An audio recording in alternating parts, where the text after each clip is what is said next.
Before we get started today, Michelle and I just want to say that we support the Black Lives Matter movement. We see you, we hear you, and we stand with you. Listener discretion is advised.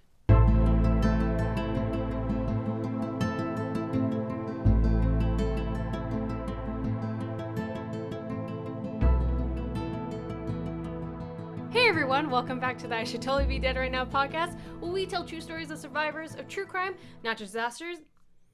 You got it. It's fine. Just go with it. Natural disasters. And everything else between. Thank you, Michelle. I like to step in when I can. Yeah, I was struggling there. All right. You're like, bitch, I'm doing it over. No, I'll keep it. That's fine. All right. So it's been a crazy week. It has been. It's been very emotional. Yeah. I find myself almost a little bit like depressed this whole week. Mm-hmm. I think it's just feeling like, I don't know, almost powerless, I guess. Yeah. I think that's...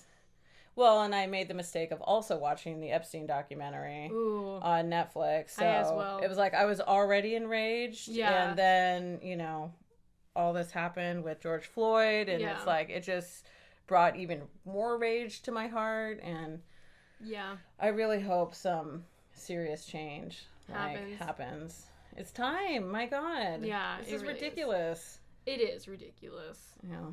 Ugh.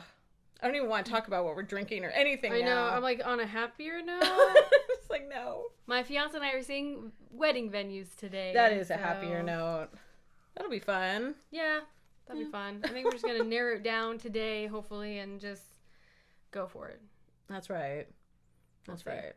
But what are we drinking today, Michelle? Well, we are drinking Grasshoppers for the dear Jiminy Cricket. Is that how you say his name? I felt like I said it. Jiminy Cricket. No. Jiminy Cricket. Yeah. Yes. Let's all make a wish on a star. And is that what he sings? Can you sing a little bit for us, Caitlin? When you wish copyright. I was like, oh, good old Terry. No, we decided we're keeping with the Disney theme for a little bit longer, and Grasshoppers sound good. We still have that goddamn Creme de Menthe. Yeah, so we gotta use that because we're gonna use it with. We made also, so let's go back to the Grasshoppers. Okay. So the Grasshoppers are actually super easy to make and very delicious. And actually my understanding is these aren't classic Grasshoppers. Okay. But, oh well. All right. So it's Creme de Menthe and then white chocolate liqueur. So we had some Godiva white chocolate liqueur. So we use that. Delicious. And then you add just a little bit of cream and then you shake it. So it's like 1 part Creme de Menthe, 1 part white chocolate liqueur. There it is. Yeah. And then like a half a part or quarter part of cream. Okay. And then you shake it in a shaker and pour it out into a martini glass. And turns out it's just effing delicious. Yeah. It's like mint chocolate chip ice cream that you drink. Exactly. Yeah, like a melted ice cream. Yeah. Ooh, it was really tasty. It was tasty. And then we also tried, because we had all the stuff here, of making junior mint shots. Yes. And so that's Creme de Menthe, the creme de cocoa or white chocolate liqueur. Yeah. And a little bit of Malibu rum. Yeah, so it's like a little coconutty. Yeah. And that was good. It was very alcohol-y, though. Yeah, you can taste the alcohol in that one for sure. Whereas this, you can probably drink that all day long. Oh, yeah. That's easy. Ooh. Yeah. All right. So there you go. There's the Jiminy Cricket. Yes, that we renamed. Yeah. And thank you, Disney. Thank you, Disney.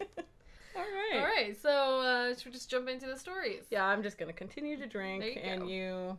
You get us rolling, Caitlin. All right. So set the scene for your story, well, if you will. I will. I just talk right over you. Sorry. I get it. So this story is about Lisa McVeigh Noland. Okay. Lisa McVeigh Noland. Yes.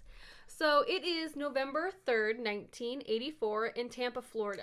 Okay. So we're going a little We're going old a little school. bit, yeah. Lisa is 17 years old, and she's working nights at a donut shop, and Lisa had a hard childhood. Oh, that's hard to hear. So she was in and out of foster care and was sexually abused. Oh. At the age of 14, she moved in with her grandmother, but her grandmother's boyfriend used to put a gun to her head every time he molested her. What the fuck? And this went on for 3 years. It's getting hard and heavy right away, Michelle. Yeah, it is. Yeah. I'm already emotional. I'm gonna be fucking sobbing before the end of this. So, on November 3rd, after work, Lisa was heading back home, but was planning on committing suicide.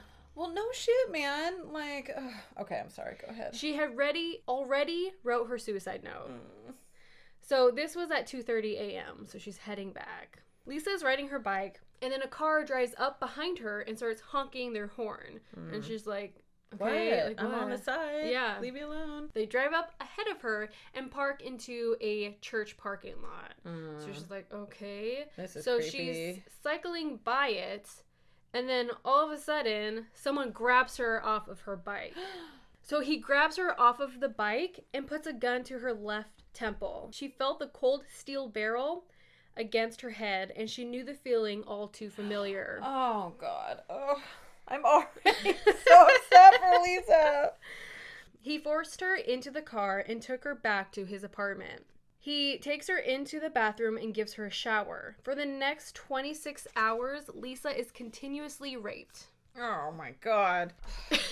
Sorry. Take a drink. Yes.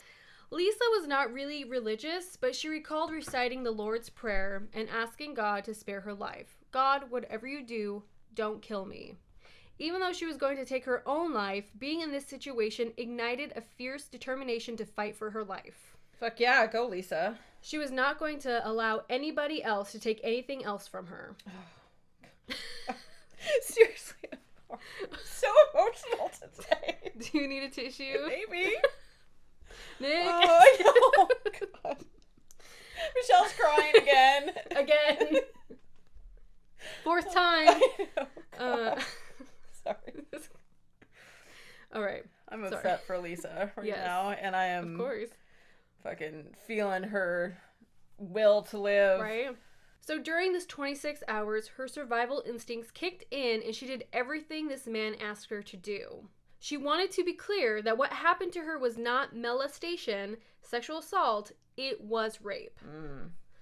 Lisa tried reverse psychology to try to have him see her as a person and not as an object. He told her that he previously has raped women before. So Lisa asked, "Why are you doing this to me?" He said, "Because just to get back at women in general." Yikes.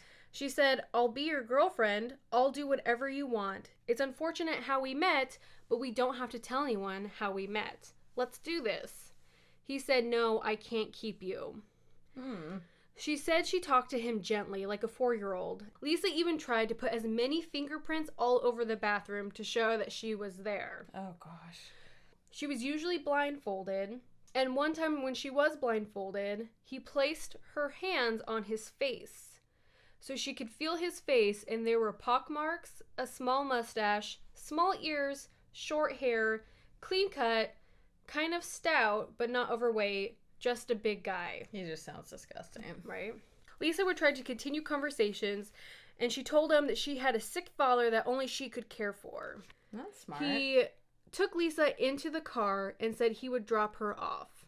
Before being dropped off, he stopped at an ATM, and she could see that they were near a Howard Johnson's motel and a Quality Inn. So I don't know why he did that. It was dumb, but... So she was... I'm like, fuck that guy. Yeah. He's fine. Yeah. Finally, he actually took her back to the spot where he took her. And like the church parking lot? Yeah, Okay. And then having her stand blindfolded, he said, "Stay here for 5 minutes and then you can go." So she stood there blindfolded until he drove off, and she took the blindfold off. The very first thing she saw was a beautiful oak tree. That was the moment she knew her life was about to change forever. Oh. Change for the good. Good. She saw the branches of new life, and she thinks she got a second chance at life. She was able to catch a glance of his face and his car. Oh. So she knew the type of car he drove, and seeing his face and being able to feel it. Okay. Approximately what he looked like. She immediately went to the police. Investigators searched for the ATM near those 2 hotels. There was only one. They then had the bank give them a list of people who made transactions that night around the same time Lisa was returned. Oh, so maybe there weren't cameras at this point back in 1984. Yeah, I guess not. But there was only one. Bobby Joe Long. They quickly arrested him, and he confessed to 10 murders and over 50 rapes across the state of Florida. Oh my God. Right?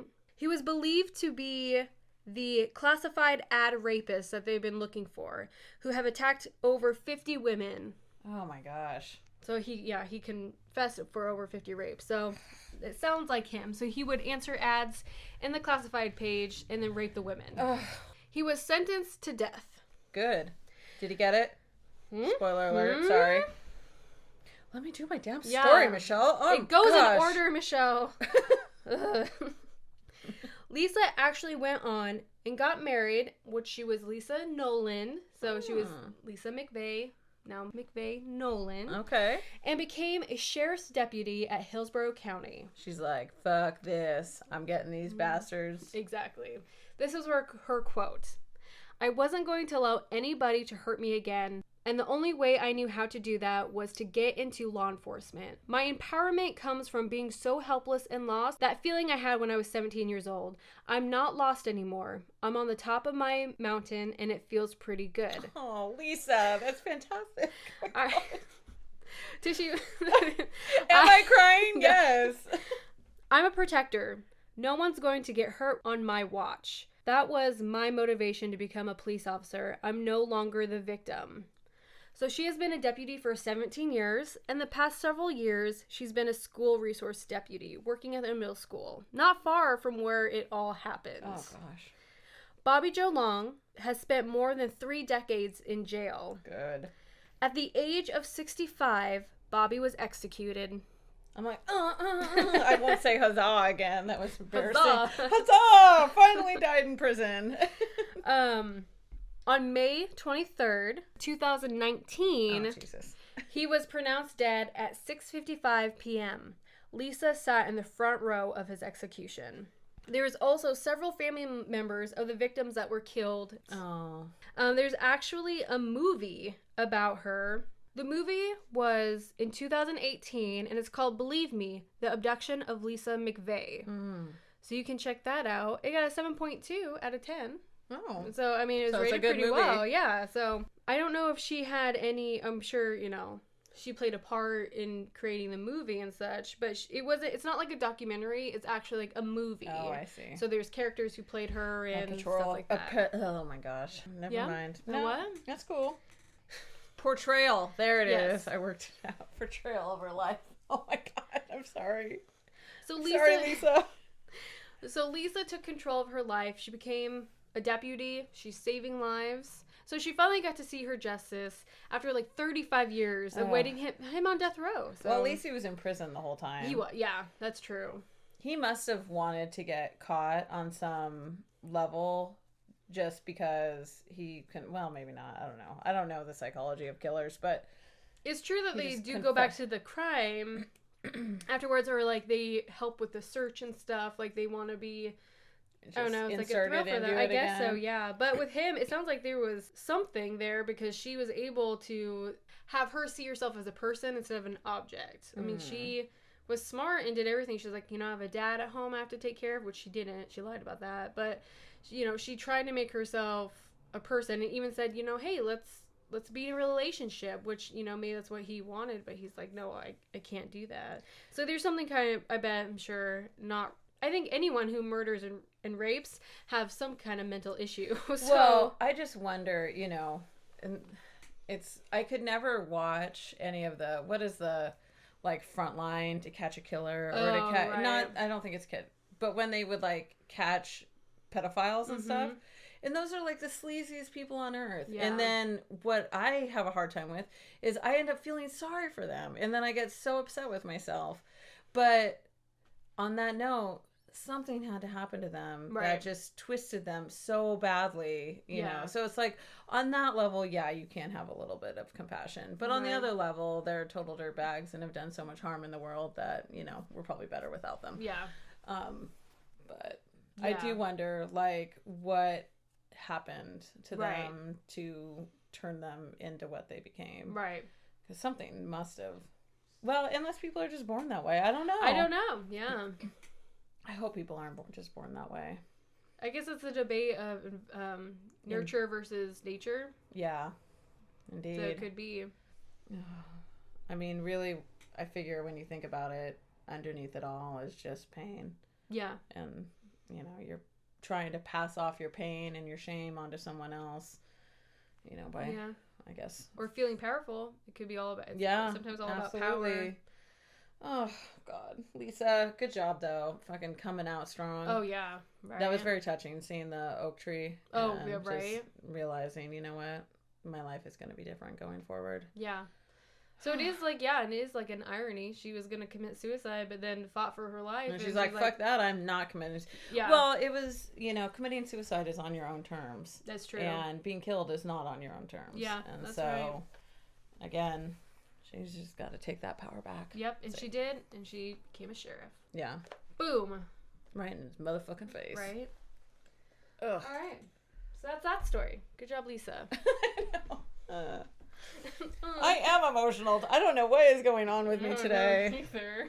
Good Lord. I was just thinking about how much your dad loved you, and it was just the beginning of the end for me. You're going to maybe come to the venue and be like, oh my God, it's so beautiful. I don't think you want me there. There's going to be a lot of crying. I'm just going to be writing down questions and answers. I'm like, so what about this? You're like, this is beautiful. You can get married right in this corner. I can see it all now. Put the bar in this corner. You're out of the wedding, Michelle. You can't even come now. Oh, goodness. Yeah. Oh, my God. You think I'm emotional now? Wait till your fucking wedding. Actually, I'm hoping to just get it all out in the rehearsal dinner. Oh, okay. And so on the day, you'll be fine? Yeah. Oh, okay. It's probably not going to happen. I feel like that's wishful thinking.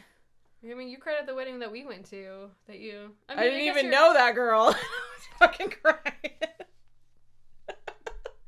It's all about the love. It is all about the love. Oh. You're very empathetic. When I feel that love and you can just see it and it's just so clear, it just makes me very emotional. Because it's touching. It is and touching. It's a wonderful thing. Yes. Okay, I'm sorry. All right, tell your story. I don't even want to now. Oh my God. All right, jump into your story. Do you ever think you'll get bangs again? I don't know. Well, like straight bangs? Yeah, just full across. No, I saw some childhood pictures of Caitlin today, and she had some hardcore bangs. I did. It was straight across bangs. But I was a ladybug, so I looked cute. You did look cute. You should probably post that picture because it was fucking adorable. Maybe. We'll see. I'm sorry. I'm never posting that picture. That was so cute. She was singing with apparently some passion and a lot of passion not a lot of grace, maybe, is what we're looking at. I was a little chunker. You were fucking adorable. All right.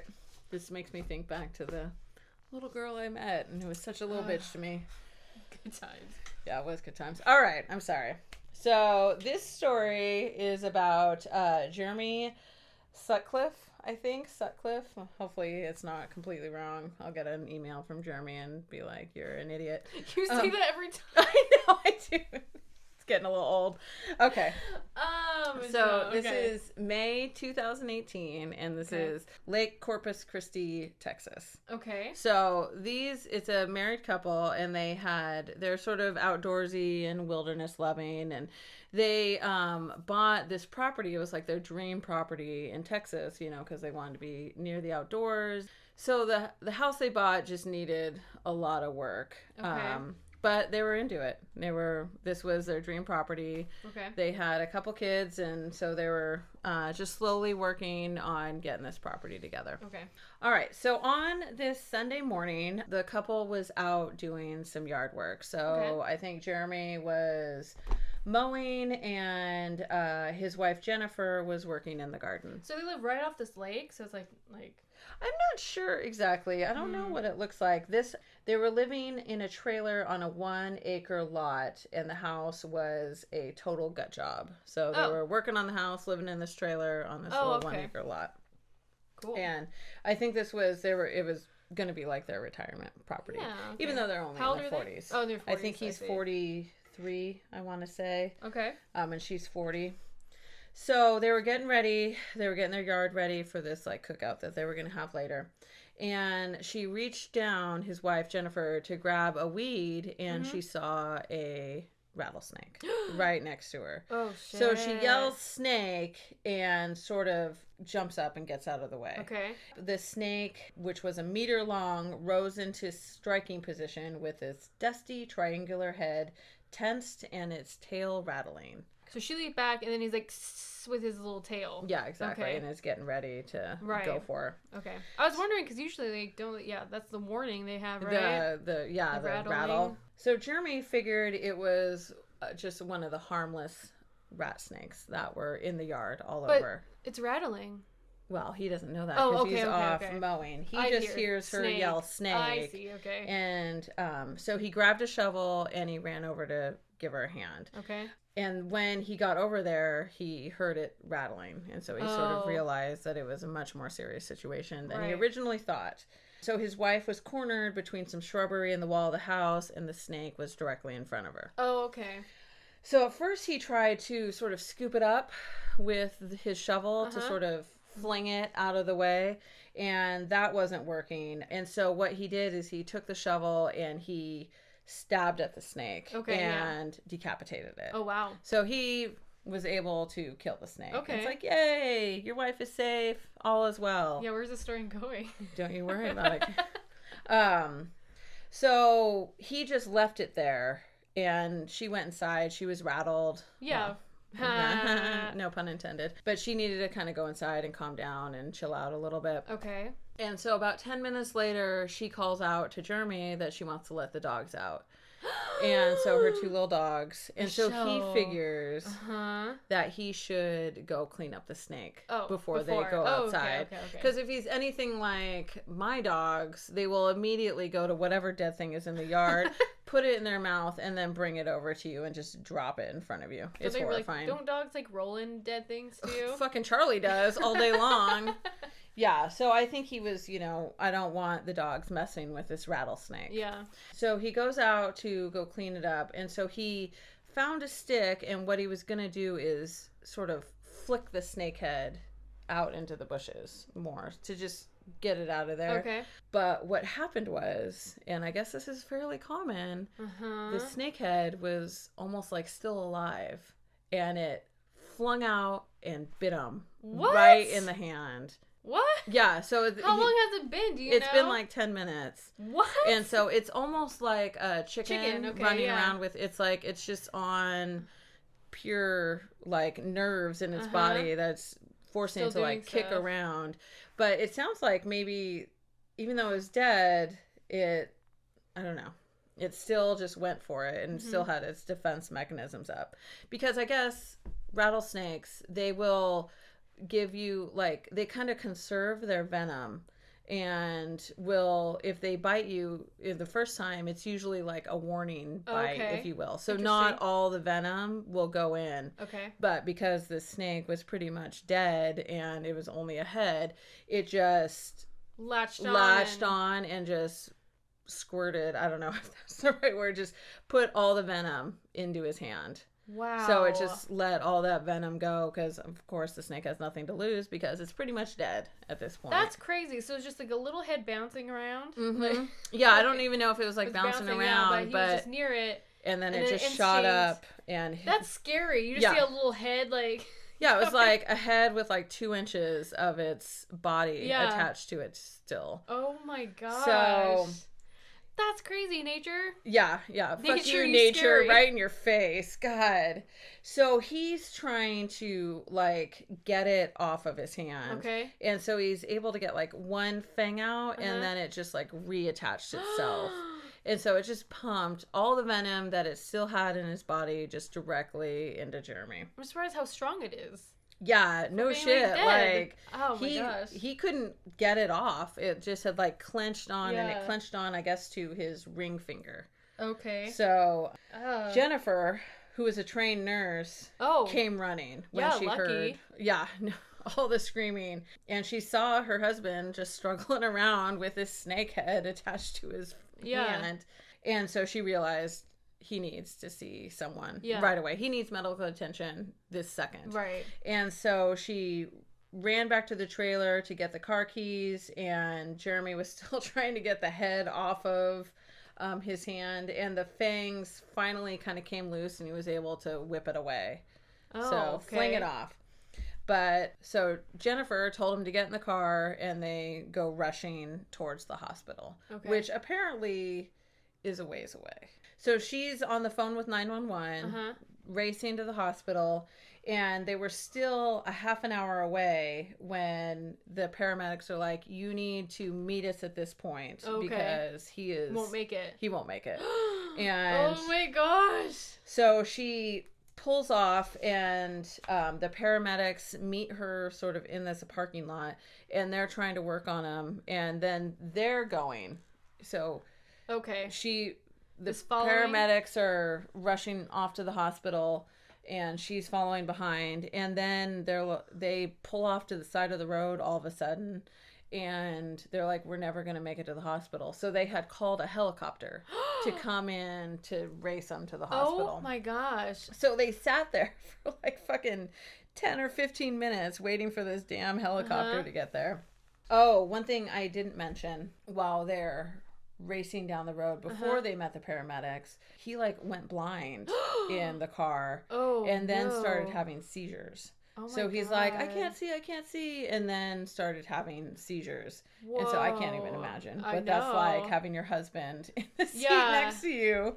And so they wait for the paramedics. The paramedics get it there. They start walking. At this point, his blood pressure has completely plummeted, and they can't even now he's not responding. Oh my gosh, no! Yeah. So they get him onto a helicopter and then into the emergency room and off to go work on him. So here, let's read a little bit about rattlesnake venom. Yes, please do. As they call it, is a miracle of evolution. We don't have rattlesnakes in Oregon, do we? In Eastern Oregon, I think there is. We had rattlesnakes in California where I lived, and really? So you just had to be careful. Right. I think we even had a couple rattlesnakes on our property at one time when we were growing up. We had black widows and rattlesnakes. Gosh. But we just stayed. I mean, I don't think I ever saw one. So rattlesnake venom, as they put it, is a complex cocktail of enzymes and proteins that, when injected to the victim's bloodstream, acts as a powerful blood thinner, destroying skin tissue and blood cells and causing internal hemorrhaging. So it's apparently just destroying his body as it's going through. So once Jennifer gets to the emergency room, it's just completely hectic. Everyone's working on him to try to get his blood pressure up. She didn't go with him in the helicopter? She just I don't think driving? so. Yeah, she just kept driving. They probably wouldn't let her. I'm sure she wanted to. So just 2 hours after he had been bitten, his right hand was enormous and completely swollen. Oh, I bet. And an angry red was creeping up his forearm. So he's just swollen. So they gave him a host of treatments, including vitamin K to clot the blood and dose after dose of antivenom. So most people, when they get bit by a snake, they get about 2 to 4 doses of antivenom. He had 26 doses of antivenom. 26? Yeah. So this poor guy is having a hard time. And they still cannot get his blood pressure up. So I guess your blood won't pump if your blood pressure is under 65. Oh. And so his was well under that. And so it's just the heart was not pumping his blood. Oh my God. I know, this poor guy. They are, as well as giving him all this antivenom and everything, they're just pumping liquids into him to try to... anything. Yeah. Doctors had put an IV bag into an inflatable sleeve that they pumped up like a blood pressure cuff, literally squeezing fluid into her husband's body as fast as they could. Oh my gosh. She had never in all of her nursing career had seen anything like it. And of course it completely terrified her. I bet. At about 3 a.m. that next morning, the doctors approached her. Her husband was not doing well. His blood pressure was still dangerously low. And at that point, they said, there's nothing else that we can do. And so they put him into an induced coma. And so just hoping that his own body would push out the venom and start healing itself on its own, but there was no more treatments they can do. And so she went to her husband at his bedside and grabbed his hand and said, "You find that venom and you push it out of your body. You can't die." Aww. I know. Oh, tissues. God, Tissues. Jennifer, Jeremy, please live. Spoiler alert, it is a survival story. So, and then as the hours ticked by, she saw that his blood pressure was just slowly rising. So it went from 65 to 70, and then by the next morning his blood pressure was stable. So by sunrise the following day the worst was over. So he was only in a coma for a day. No. Oh, sorry. So on May 31st we were at May 18th. Oh, I see. Oh wait, okay. no. Oh no, we were in May. I just said not May 2018, not May 18th. Oh, okay. So 5 days later, after the rattlesnake he nearly killed him, Jeremy emerged from his coma and found himself in a strange hospital room. His mind was foggy. His entire body was swollen with the 20 kilograms of water that they had forced into him. He said pain radiated from his legs, his arms, his bowels, everywhere. And he looked around and he saw that he was surrounded by family. Aww. His wife was there, and his daughter, and her children, and his son were all there. Aww. The next few weeks were difficult. A mixture of venom and anti-venom had caused severe kidney damage. Oh, I bet. And so he had to go on to dialysis after that. Yeah. The toxins had left him with gallstones, kidney stones, and fierce abdominal pain. He was so weak he couldn't stand at all. Oh. The medical expenses piled up close to $60,000. So my God. I know, God. So the couple started a GoFundMe account to help pay for the large amount of treatments that he had to get. The fingers on his right hand were so badly wounded. The doctors had tried skin grafts and things, but they were unsuccessful. So they ended up they amputated his ring finger and his middle finger. Yeah. Oh, so those two babies are gone. Anymore. I know. Well, with the other hand. All right. So there's still hope in the world. He was still feeling positive. He was just happy to be alive. Yeah. About a month later after the bite, his kidneys were working well enough that he could take them off dialysis. Oh, good. He said he would trade a couple of fingers for my kidneys coming back. Oh, yeah, for sure. Yeah. In late June, he was released from the hospital, and they moved back to their dream home in Progress. And one evening in July, they finally had the cookout that they had been planning for back in May. Aww. Gosh. On the cookout, he took a little time, amongst all the eating of hamburgers and grilled corn and things, to really appreciate his life and continue on with continue on. This was their paradise, and no snake could change that. Aww. Boom. I saw this video, and they put a petri dish of blood, and they put in some venom from snake venom, and it just coagulated the blood. Yeah. I'll have to show you. It's crazy how fast it was too. Like it was like boom, and it was just like instead of like liquidy, it just plopped out as one giant thing. That can't be good. No. That doesn't sound healthy at all. I bet that maybe that's what I don't know if it was rattlesnake venom, but it was a sort of snake venom. I'm sure all of it sort of works the same. Similar. God, I never really, I think, appreciated how poisonous and how just completely damaging to the body just one small bite can do. Well, it's something so small too. Like even spiders can do that to, certain spiders can do that. And, snakes some snakes are small, but still can, kill you. I've always been a little bit scared of snakes, but I like snakes. It's weird. What just scares me is he killed it. I mean, he decapitated that thing. Yeah, when you have no head, you should be dead. Yeah, and he went out 10 minutes later, and that snake just attached to him. Ew. Yeah. That's scary. Yeah, like... Would you want pet snakes?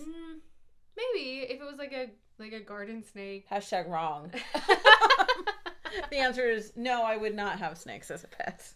Like, snakes is a really common fear. So is spiders, I guess, too, though. So I get it. Man, I was just doing some dishes down in the basement, and I was like rinsing off a dish, and this giant spider who had been like living under the ledge came like crawling out. And did I freak out and kill it? Yes.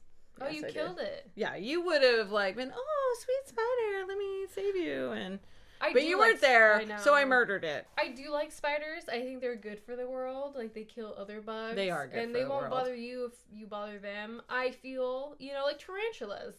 They're chill. Like, you can play with them. They can be pets and stuff. But if you, like, show aggression to them, they're gonna be aggressive back. Caitlin, you've lost your goddamn mind. Just FYI. I'm just saying, if there's a little baby spider, I'm gonna take them in my hand and be like, boop, outside. Like, and it's like, kill you. No, they can't do nothing. Unless it was like a black widow, then I'd be like, you have to die. Yeah. Because I'm not gonna...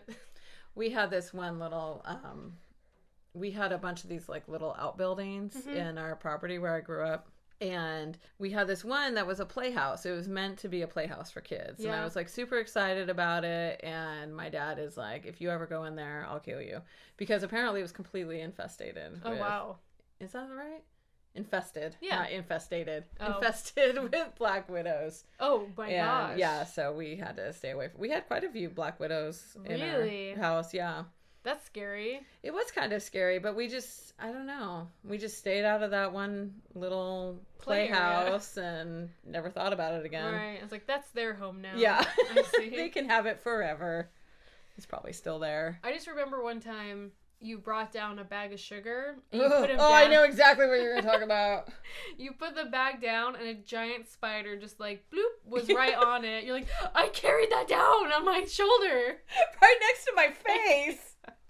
No, and it like got into the sugar, and I didn't actually want to kill it. Right. So I remember scooping it, walking all around, like pouring the sugar out into my big bin, and like it running all around, and I was trying not to like just completely cover it with sugar. Right.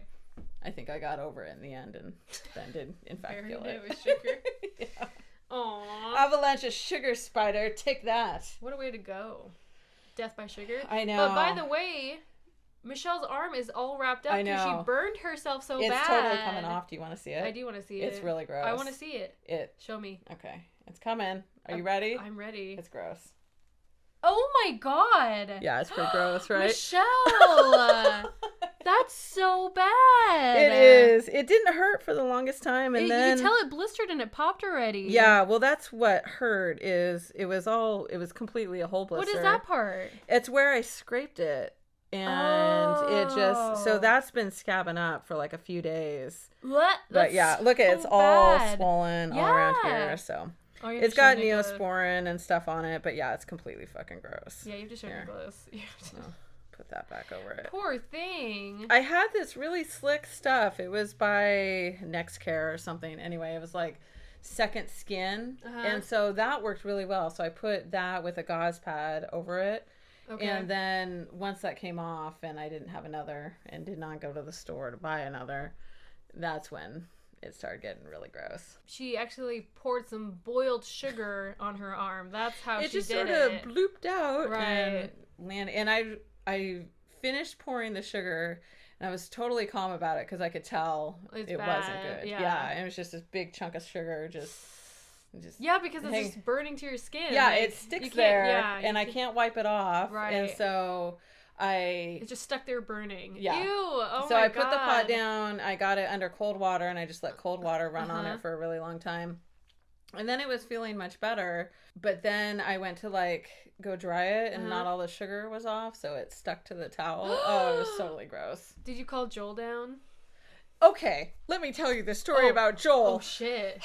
So I go upstairs, and he's on a meeting because he's working from home and everything. And I show it to him, and he's like, and then turned back around to his, like, meeting, and that was the only acknowledgement I got. And so I was like, Joel, I'm super fucking annoyed with you for not caring about my burning that much. And he's just like, well, now that I see it, I can tell it's a little bit worse than I initially thought. Like I said, men have... in one of my classes, it's like men's brains are like boxes, and so they have a work box. So if you try to like change what they're thinking, it's just like And then they continue on with that box. He was not ready to go into a different Michelle's box. injured box. Yeah. Because women's brains are like wires. They're all connected and can do multiple, just things. So men's are like boxes. Women's are like wires, all connected. Men can focus pretty much on like a few things at a time. I was totally fucking pissed though. Well, so I would be too. Instead of just hanging out and, being upset about my burn, I just hung out and was upset with Joel's reaction. Yeah. And then he was super nice about it after that. And very once he lovey. put it in that box, yeah. he's like, oh shit, Michelle. I was like, hell no, I'm getting more attention than this. So don't pour boiled sugar on yourself. It's the worst. Yeah. It's just so hot and it's sticky. You can't do anything about it. Yeah. It's the first, this is going on my 5th year cooking sugar. Wow. And this is by far the worst that I've encountered. Wow. Joel's like, maybe you'll wear some safety, because I was of course wearing a tank top at the time and just because it's hot, but you still gotta you gotta that's hard. Take care of your safety, whatever. Safety first, Michelle. Save it. Thank you. Fuck that. But now it really hurts. Right. No, this is not as bad as the burn on my leg though with the top ramen. That was the worst. Right, as a kid. Yeah. We talked about that. Well, like 17. You're like, what the fuck ever. Shut up. So underage, whatever. All right. So, well, thank you for tuning in, and we hope you enjoyed this episode, and we hope that you're staying safe and being kind to others at this time. Yes. Please be kind to others. Don't murder anyone. Don't rape anyone. Yeah. Fucking, you have those feelings, squash them down and get some help. I just saved the world. I wasn't expecting that. Okay. But all right. Well, you can follow us on Instagram or Facebook, and we do have a website, www.ishouldtotallybedeadrightnow.com, or you can even email us just to be like, hey, what's up, ladies? Or if you have a story that you want us to cover or one of your own that you would like for us to share, that'd be awesome. And that's at ishouldtotallybedeadrightnow@gmail.com. There we go. Woo. So do it and drink grasshoppers. I don't know. They are good. Yeah. Grasshoppers are delicious. If you haven't tried one, I think they were kind of made famous a little bit by Big Bang Theory because Raj always drank them. Oh, I haven't. And I saw them and I was like, those look weird. But turns out they're delicious. Interesting. This was my first grasshopper. This is my first grasshopper. I could drink them a lot. Agreed. All right. Okay, see you later. Bye. Bye.